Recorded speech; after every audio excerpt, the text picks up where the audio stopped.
Emergency ఫండ్ని create చేసుకోవడానికి ఒక మంచి సేఫ్టీ అండ్ సెక్యూర్ ప్లాన్ని మీకోసం ఒక ఎగ్జాంపుల్ రూపంలో నేను వివరిస్తాను. అదేంటి అనుకుంటున్నారా? పోస్ట్ ఆఫీస్లోని ఆర్డీ పథకం, రికరింగ్ డిపాజిట్ అనమాట. ఈ ఆర్డీ అనేది 100 రూపాయల నుండి కూడా మనం సేవింగ్స్ అనేది మొదలు పెట్టచ్చు. సో ఈ ఆర్డీలో మనకు వచ్చే ఇన్కంలో ఒక 1500 రూపాయలతో నెలకు మనం సేవ్ చేయడం మొదలు పెడితే 5 సంవత్సరాలకు ఎంత అవుతుంది అనేది నేను వివరిస్తాను. సో నెలకి ఒక మనిషి 1500 రూపాయల వరకు ఆర్డీలో సేవ్ చేస్తూ వెళ్తే సంవత్సరానికి అసలు 60,000 అవుతుంది. సో 5 సంవత్సరాలకి టోటల్గా 3 lakhs రూపీస్ ఆఫ్ మనీని మనం సేవ్ చేసిన వాళ్ళం అవుతాం.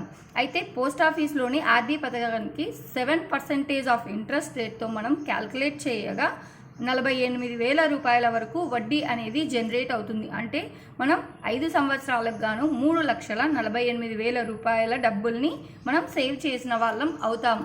ఈ 3,48,000 రూపాయలని మనం ఎమర్జెన్సీ ఫండ్గా క్రియేట్ చేసుకోవచ్చు అనమాట. అలాగే మనము ఏదైనా అత్యవసర పరిస్థితులు వచ్చినప్పుడు 3 yearsకి కూడా మనం విత్డ్రా చేసుకునే అవకాశం ఈ ఆర్డీ పథకంలో ఉంది. సో అయితే కనుక ఆ 3 yearsకి విత్డ్రా చేసుకున్నప్పుడు ఎంత మనీని అయితే మనం సేవ్ చేసి ఉంటామో ఆ మనీకి మాత్రమే ఇంట్రెస్ట్ అనేది క్యాల్కులేట్ చేసి ఇవ్వడం జరుగుతుంది. సో ఇలా కరోనా లాంటి సిచ్యువేషన్స్ వచ్చినప్పుడు కానీ, జాబ్స్ లాస్ అయినప్పుడు కానీ, బిజినెస్ లాస్ అయినప్పుడు కానీ మనకు ఈ ఎమర్జెన్సీ ఫండ్ని క్రియేట్ చేసుకోవడం వల్ల మన కుటుంబ అత్యవసర ఖర్చులకి మనకు చాలా ఉపయోగపడుతుంది. సో ఇది సేఫ్ అండ్ సెక్యూర్ ప్లాన్. అలాగే ఇందులో ఎలాంటి రిస్క్ అనేది ఉండదు. ఇది సెంట్రల్ గవర్నమెంట్ బాధ్యత వహిస్తుంది. సో ఈ పథకం ద్వారా మీరు మనీని సేవ్ చేసుకొని ఎమర్జెన్సీ ఫండ్ని క్రియేట్ చేసుకోండి.